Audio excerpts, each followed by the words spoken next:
Ooh, sorry, weird light. Oh, I'm very sad. Good morning. Good morning. Happy, it seems kind of weird to say happy Martin Luther King Day. Happy Dr. Martin Luther King Jr. Day. But, boy, if anybody ever exemplifies choosing to live your principles, to live openly, to live with fear of retribution and criticism and outright lies, surely he would be it. So I'm very sad. I'm a little behind this morning, but Quinn did an incredible piece years ago, like 10 years ago probably, with the phrase, I have a dream, and President Obama's, yes, we can. And it went back and forth, and it was really amazing. And I thought, oh, I'll find that right before we hop on. And it's not on his SoundCloud page. So if I find it somehow, I will post it. But it's just a cool piece. And yeah, if you have the day off today, I am imploring you to not use it as a day to do nothing. If you can do nothing for other people, then at the very least, go back and watch Dr. King's I Have a Dream speech from Washington, D.C., and more importantly, I think, read his letter from a Birmingham jail. For me, that's easily in the top 2 or 3 most phenomenal pieces of rhetoric written in America. No question about it. And the fact that he wrote it from jail with no textbooks and no research with him shows you the vast understanding he had of history and religion and ethos, pathos, and logos, and all of the pieces that he needed to really make truly one of the most shocking arguments you have ever read. So do yourself a favor, Letter from a Birmingham Jail, and I will put a link into that. But we are talking today, we're stepping away a little bit from Metaphor Monday in honor of Dr. King. I'm going to see if we can make this visible. I bought this years ago, 7 or 8 years ago, at Zambro's. Let's see if I can let it Keep going. Keep going. I've actually, I think that's about there it. we go. Isn't it? There you go. It's not very clear, but it says, if not now, when? Which I think, from the research that I started to do this morning, I think is actually a biblical reference that Dr. King used to talk about why it was no longer okay for other religious leaders to say, hey, African Americans, just slow down. Your time is coming. They had been acting slowly, and it was no longer time to wait. His argument of nobody willingly gives up power is, I think, clearly articulated and true even today. But we wanted to talk about it from the sense of what is in your life that you need to act on right now. If not now, when? So what do you want to add to that, Dr. Mary?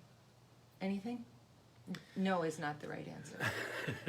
I mean, it does encompass anything. It doesn't have to be necessarily involved in an addiction. You know, if not today, I'll try not to, I won't bother trying to stop drinking. Then when? You know, if you have a problem with a work colleague and you want to do something about it through the proper channels, you know, if not now, when? If you feel that your life will be absolutely turned around if you could lose £5, yeah, if not now, when? I think, individually, I think we tend to go through life thinking, oh, I have lots and lots of time. You might not. Yeah. And I think culturally we think, oh, everything is moving. You know, it's a slow shift. You can't steer a big boat quickly, blah, blah, blah. We have all of these mechanisms in place for how we justify slow movement. And I will tell you that almost nothing riles me more than the phrase, calm down, Dana. Because if I've never- not now, I've never said that. no, he hasn't. That's why we're still married. Because he's not that stupid. I have a brother who says it occasionally, and holy buckets, he Well, and I are already and- kind of at war because we're so much alike. And let's face it, no one in the history of time or the human race has ever calmed down after being told to calm down. Yeah, it doesn't work for anybody. Ever.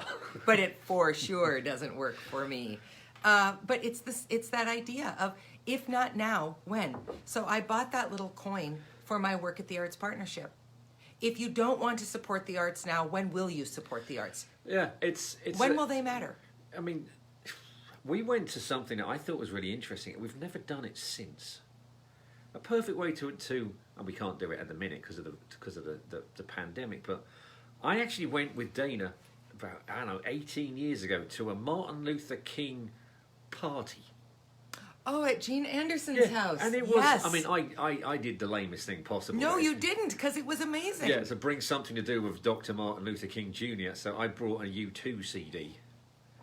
Well, you have to say more than that. Well, There are because people who In the won't Name know. of Love is actually about Dr. Martin Luther King Jr. Well, it's about Jesus and Dr. King, and there's a third one.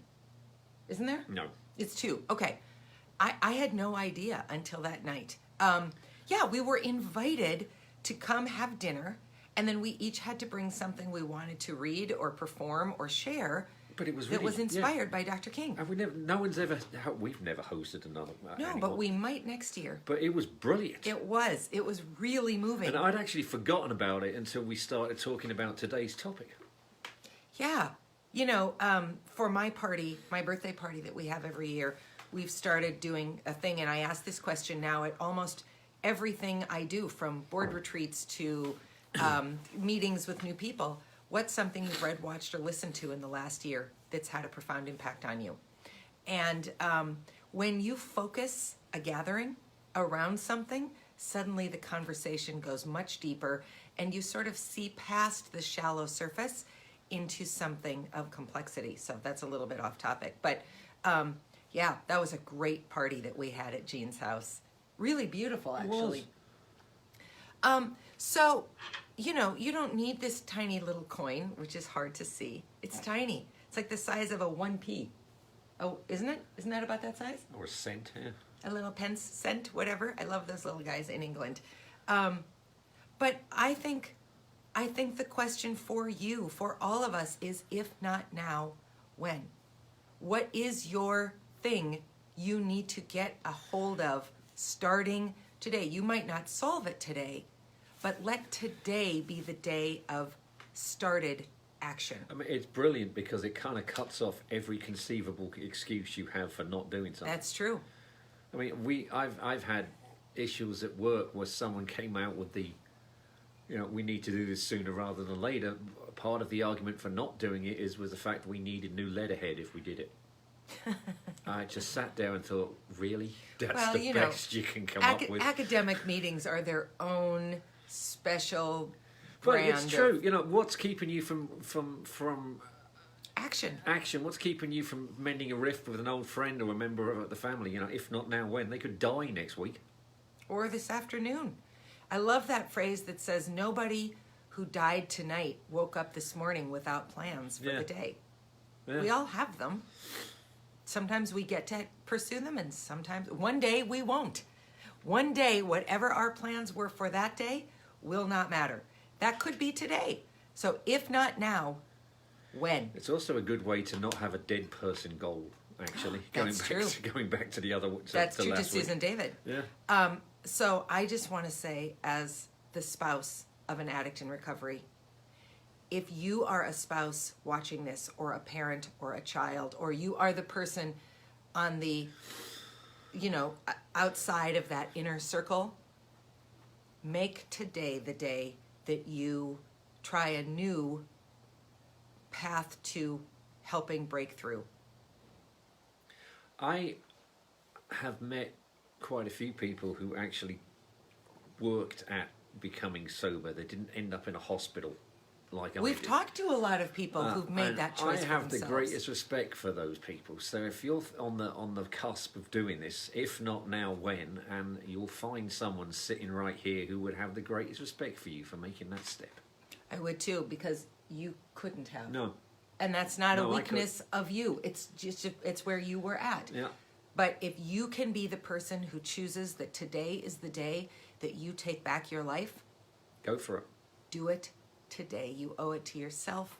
You owe it to your family, to your friends, to your colleagues, to your community. You owe it to all of the people who sacrificed so much getting up to us even being able to make decisions about how we move through the world for ourselves. And on a side note, or we tell stories. We tell the story of how we got sober, and some of them are profound. Some of them are actually funny. Some of them are more poignant than others. But if you can say, "I decided, if not now, when," on Martin Luther King Day, that's a hell of a story. That's a good story. When you make that decision, let us know, and we'll have you on a guest Thursday, and we'll be so thrilled to celebrate that with you. And you don't have to be sober for a super long time to come on.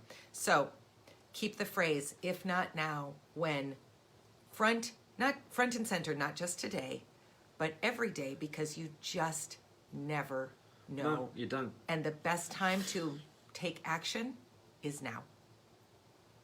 Happy Martin Luther King Day. Enjoy the day. Happy Monday. Think about today too. Do something good for yourself and something good for someone else to honor Dr. King and everybody who worked with him and everybody who's still fighting today. Have a great Monday. Have a good one. See you tomorrow. Bye.